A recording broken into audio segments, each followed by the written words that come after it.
Amigos de todo el país, muy buenas noches. Bienvenidos a 24 horas dominical. El Tribunal Contencioso Electoral desde las 7 de la noche de hoy y hasta este momento analiza la apelación de los 4 consejeros nacionales electorales que fueron destituidos por el juez electoral Ángel Torres. Vamos ahora mismo con Paul Coello hasta el organismo de justicia electoral para conocer más detalles. Hola, Paul, ¿se conoce ya alguna resolución? Freddy, ¿qué tal, amigos televidentes? Buenas noches. No, hasta el momento no se conoce nada sobre esta sentencia de destitución a los 4 consejeros electorales: Diana Atamaín, José Cabrera, Enrique Pita y Luis Verde Soto. Desde las 7 de la noche están los jueces del Tribunal Contencioso Electoral sesionando, analizando justamente esta sentencia de destitución, y no conocemos absolutamente nada porque nos ha manifestado el equipo de comunicación que los plenos no se transmiten en redes sociales y no hay cómo asistir de manera presencial. Recordemos que este análisis de la sentencia de destitución nace a raíz de una denuncia que hiciera el presidente del Movimiento Justicia Social, Jimmy Salazar, quien justamente denunció a los 4 consejeros de no acatar una disposición del Tribunal Contencioso Electoral sobre la participación de este movimiento en las elecciones presidenciales del 7 de febrero. Nosotros estaremos expectantes aquí en la entidad para llevarles más información en nuestras próximas emisiones de 24 horas. Eso es lo que podemos informar hasta estos momentos. Freddy, tú con más noticias en estudios. Amigos televidentes, buenas noches. Buenas noches, Paul. Estaremos pendientes de cualquier resolución. Ahora les contamos que este domingo se realizó el segundo simulacro de las elecciones generales del 7 de febrero en las principales ciudades del país. Se evaluó el proceso técnico y logístico y el cumplimiento de las medidas de bioseguridad fue una de las prioridades. Este sábado se llevó a cabo el segundo simulacro de las elecciones generales 2021. En este se puso a prueba los procedimientos técnicos y logísticos que se aplicarán y también las medidas de bioseguridad. Garantizar el proceso electoral con el mínimo riesgo posible. La presidenta del CNE recordó algunas de las medidas como acudir solo, llevar su propio esfero, usar mascarilla y mantener la distancia de 2 metros. Los integrantes de las juntas receptoras del voto también estarán separados y uno de ellos portará un visor para verificar la identidad de cada uno de los sufragantes. Además, cada 20 votantes se desinfectará los materiales utilizados. Observadores de la OEA participaron en el simulacro y después de 10 años también participó la Unión Europea. Como muestra de transparencia, por primera vez el CNE pondrá a disposición de la ciudadanía las imágenes de las actas de resultados de todas las dignidades. Estos podrán ser vistos en tiempo real desde las plataformas digitales de la entidad.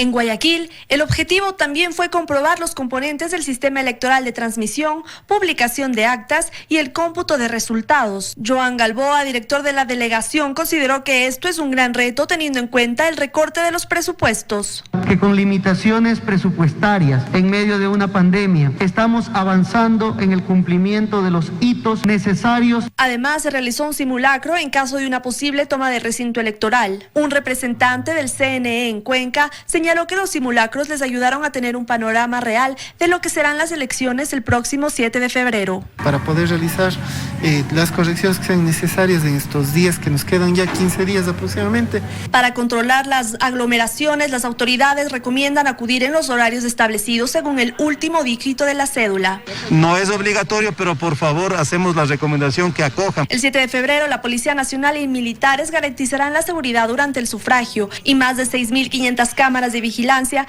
realizarán monitoreo de aglomeraciones. En Quito, Natalie Jiménez, 24 horas. Sin embargo, las papeletas para la elección de parlamentarios andinos aún no han iniciado el proceso de impresión en el IGM, porque el CNE no remite el documento final de aprobación. El CNE sostiene, en cambio, que el contencioso electoral tiene resoluciones pendientes, pero esto definitivamente pone en riesgo la elección de estas dignidades el 7 de febrero. A 14 días de que inicien las elecciones presidenciales en Ecuador, el Instituto Geográfico Militar, por falta de un documento de confirmación del Consejo Nacional Electoral, no inicia el proceso de impresión de papeletas para parlamentarios andinos. Nosotros mandamos la impresión siempre y cuando tengamos un documento, una certificación de que no hay más recurso en el contencioso electoral.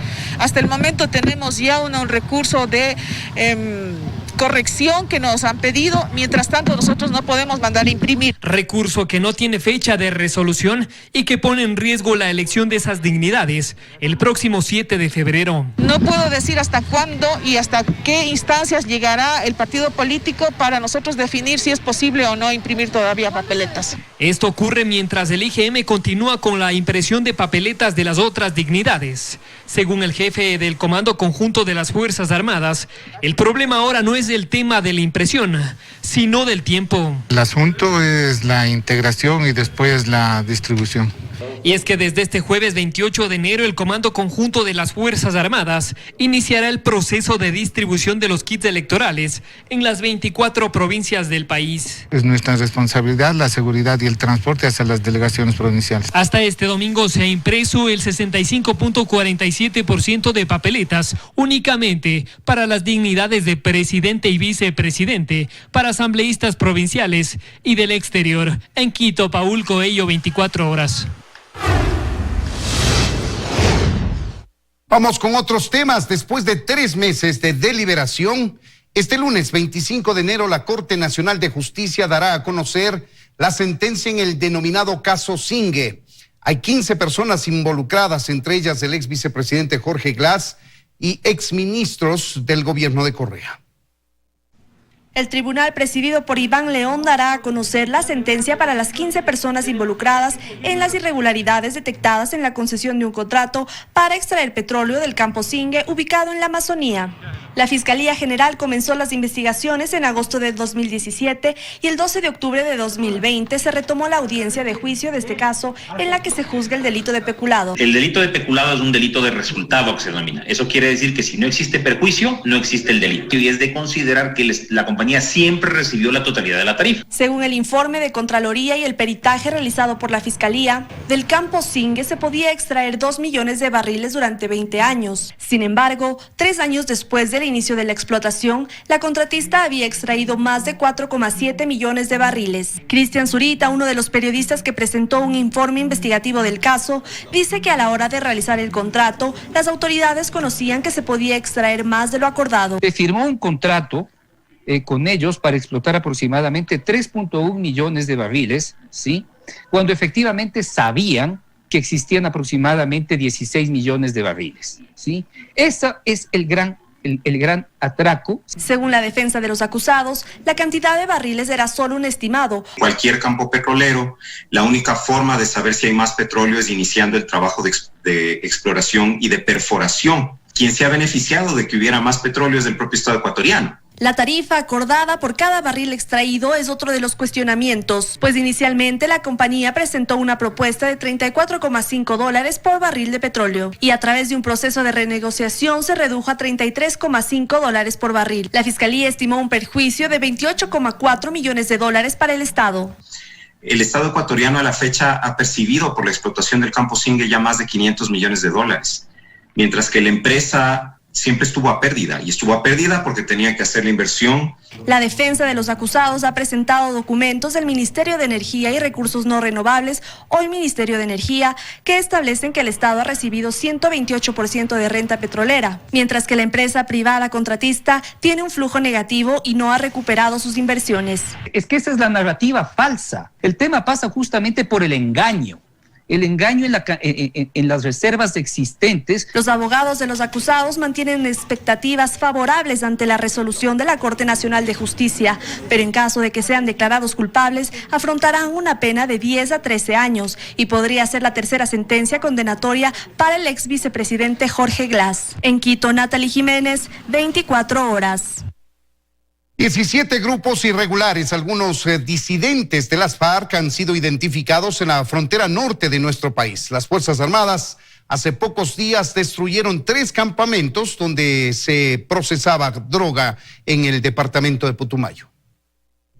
Las operaciones militares en las zonas de frontera de Esmeraldas, Carchi y Sucumbío se refuerzan por la presencia de al menos 17 grupos irregulares dedicados al narcotráfico provenientes de Colombia que intentan ingresar al Ecuador. Y en la frontera norte el trabajo ha sido y seguirá siendo bastante duro, por cuanto no vamos a permitir que la integridad territorial, que el control del territorio no sea por nadie que no sea únicamente por las Fuerzas Armadas.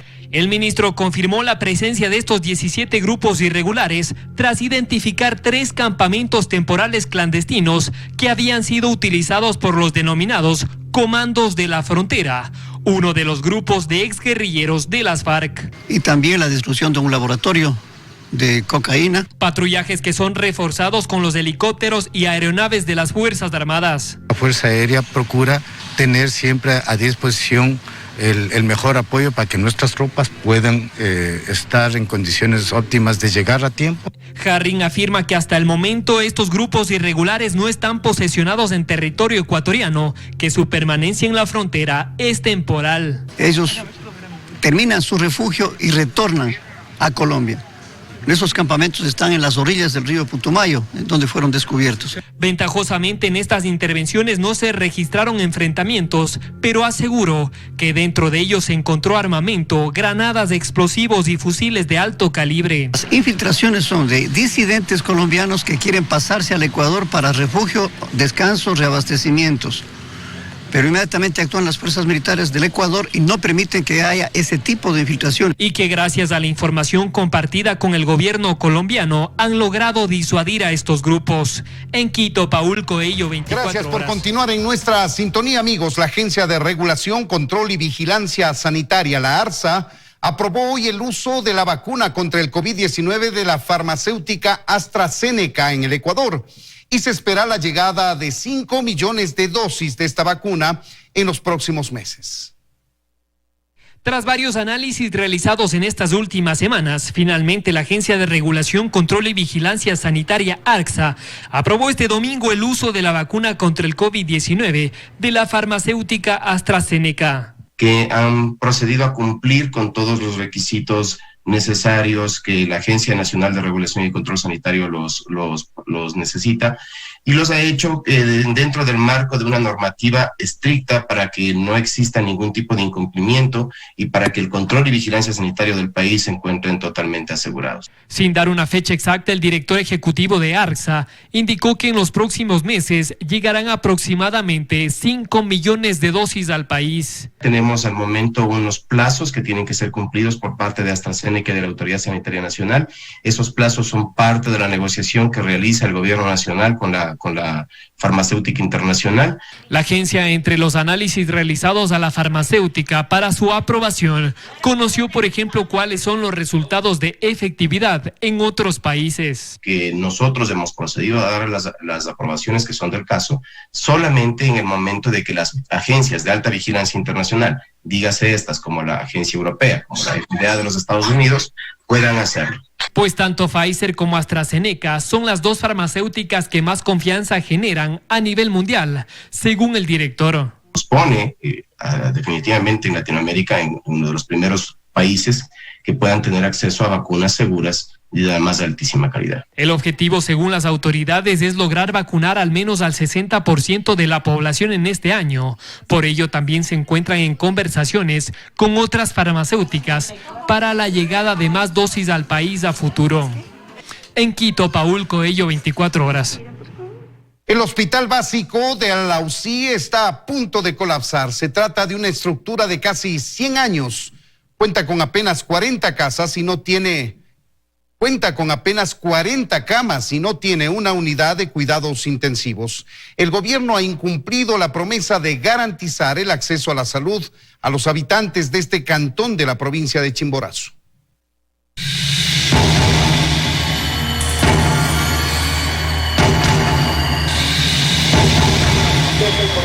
Noviembre 13 de 1937 fue el día en que este hospital, el Hospital Básico de Alausí, empezó a funcionar. Es decir, que esta casa de salud tiene más de 80 años. Es un adulto mayor de 100 años de edad. Esto hicieron las mujeres alauceñas, recogiendo centavo por centavo, y se demoraron casi 20 años en la construcción. El hospital tiene de funcionar 83 años en forma ininterrumpida. Y es así como está. Este es el área de emergencias. El deterioro se evidencia en el piso, en la pintura de la pared, en la puerta de madera que con dificultad cierra, en la llave de agua que, como advierte esta cinta pegada en la pared, solo se puede abrir a medias. Pero sigamos recorriendo. Para ir al área de hospitalización y consulta externa hay que subir esta escalera. Es decir, que a quienes se quedan internados hay que cargarlos en camilla o en silla de ruedas por esta escalera. Siempre se nos vuelve más difícil con las condiciones de infraestructura. Y arriba, esta es la situación de las áreas. Huecos en el techo que realmente es de bareque. Las paredes de adobe fisuradas, con grietas bastante amplias y con mucha humedad, producto de las filtraciones de agua. Así están las salas y hasta parte del área destinada para pacientes con coronavirus, que lo único óptimo y nuevo que tiene son las camas. Si un paciente desatura y hay que intubarle, no hay ni terapia intermedia, peor intensiva. Entonces el paciente corre el riesgo de morirse. Esta es la central de esterilización en plena pandemia, solo para que tengan una idea. Y ya no hay quirófano. Hace 60 años este hospital tenía 100 camas funcionando y se podían hacer cirugías menores y medianas y hasta cirugías mayores. 60 años después, este hospital tiene 40 camas. Son las condiciones en que desde marzo del año pasado se han atendido a más de 40 pacientes con complicados cuadros clínicos por coronavirus en el Hospital Básico de Alausí. Todo gracias a la dedicación del personal médico que con su entrega ha solventado las evidentes deficiencias técnicas y de infraestructura. Alausí requiere un nuevo hospital. El terreno para construirlo ya está listo. La necesidad de un hospital nuevo es imperiosa. Las condiciones de bioseguridad, la infraestructura actual no las cumple. Necesitamos ya nuevas normas técnicas. 10 años venimos luchando ya con el objetivo de tener unas nuevas instalaciones. Hay promesas incumplidas. Hace 4 años nuestro presidente vino acá y en la plazoleta Guayaquil, a viva voz, gritaba: vamos a construir un hospital acá en Alausí. Aún estamos esperando, señor presidente. En el 2019 el gobierno habló de recuperar este edificio por el riesgo de colapso. Consta en esta acta de reunión con fecha 23 de octubre en la que se menciona un proyecto de intervención del hospital de Alausí y hasta se estipulan los tiempos de obra. También un presupuesto de $22 millones. El documento fue firmado por la ex ministra de Salud, Catalina Andramuño. En el 2020 destinaron parte del monto, pero luego lo quitaron. Depositaron $2.100.000 en las cuentas de acá del Hospital Básico para iniciar ya los trabajos. Sin embargo, en la pandemia lo retiraron. Nos quedamos sin nada. Y una vez que el estado de excepción fue levantado, se desconoció todo lo avanzado. Se pidió un nuevo estudio de suelo, hasta se habló de un nuevo presupuesto, pero nada se ha concretado. Lo que cabe es la declaratoria de emergencia de la zona sur de la provincia del Chimborazo. De esa manera, los $32.800.000 que tiene presupuestado el ministerio en este momento se puedan asignar inmediatamente para que se comience la construcción. Solo con la colocación de un hospital móvil que está ubicado justo afuera del deteriorado Hospital Básico de Alausí. Hasta ahora el Ministerio de Salud Pública ha intentado paliar la urgente necesidad, pero Alausí, un cantón de más de 60.000 habitantes, merece más. Con imágenes de Edison Choco, Luisa María Heredia, 24 horas. Este fin de semana perdió la batalla contra el COVID-19 Leslie Pinto, esposa del hombre que por más de 50 días oró por la salud de su pareja en las afueras del Hospital de Especialidades de Portoviejo. Esta imagen que se hizo viral se transformó en símbolo de esperanza para muchas personas que, como él, oran para que sus familiares superen la batalla contra el COVID-19. Y es que fueron más de 50 días en los que Luis Aguilar, sin falta, se apostó aquí, de rodillas, en los exteriores del Hospital de Especialidades de Portoviejo. En dirección al piso 2, a diario, Luis oró por Leslie Pinto, su amada esposa, quien luchaba contra el virus en el área de cuidados intensivos en esta casa de salud. El drama de esta pareja inició en noviembre, cuando Luis sintió síntomas y pese a aislarse, su esposa se contagió y resultó más afectada. Días atrás, los médicos indicaron que Leslie había tenido un progreso. Eso brindó esperanza a un Luis que a la distancia nunca dejó de acompañar a su esposa, aún en los momentos más críticos. Lamentablemente, esta historia de amor y fidelidad no tuvo un final feliz. Este viernes, desde la Casa de Salud y pese a las oraciones, se confirmó el deceso de Leslie. Luis ha hecho un llamado a la ciudadanía para que hagan conciencia, a no relajarse frente a las medidas de bioseguridad, pues no desea que casos como los que ahora él vive lo pasen otras personas. Cuídense que esto no es un juego. Los que más sufren son la gente vulnerable, sus papás, sus abuelitos. La pandemia es real, las afectaciones continúan. Es decisión de cada ecuatoriano cuidarse o aceptar el riesgo. Luis Alfredo Zúñiga, 24 horas. Seguimos informando, amigos. Este viernes se conmemoraron los 26 años de la guerra del Cenepa de 1995. En el acto que se cumplió en Patuca, provincia de Morona, Santiago, se hizo un homenaje a los combatientes de esta gesta heroica.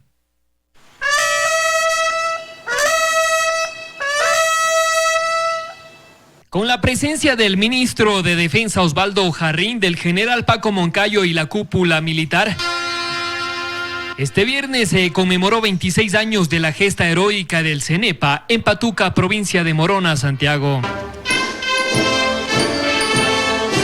Al iniciar este importante acto, las autoridades entregaron una ofrenda floral en honor a los soldados ecuatorianos que perdieron la vida en el conflicto armado con el ejército de Perú en el año 95.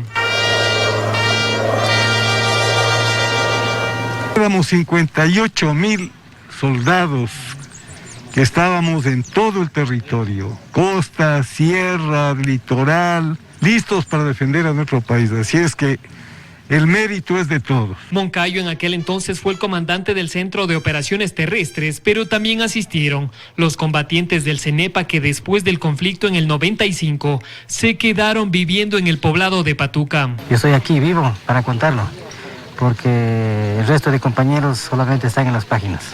Aprovechando la oportunidad, los combatientes hicieron un llamado a quien ocupen los próximos meses del sillón presidencial, para que no les olviden. La triste realidad es de que a los que estuvimos adentro prácticamente nos han olvidado. Y ahora luchan constantemente por ese motivo, pues argumentan que las nuevas generaciones desconocen de este hecho histórico para el país. Le recomendaría a la señora ministra también que por favor se incremente nuevamente la materia cívica para que recordar estos hechos históricos desde la defensa del Reino de Quito hasta ahora el 95 el Cenepa. Durante el conflicto murieron 33 soldados ecuatorianos y más de 100 peruanos. En Patuca, con cámaras de Alexander Herrera, Paul Coello, 24 horas.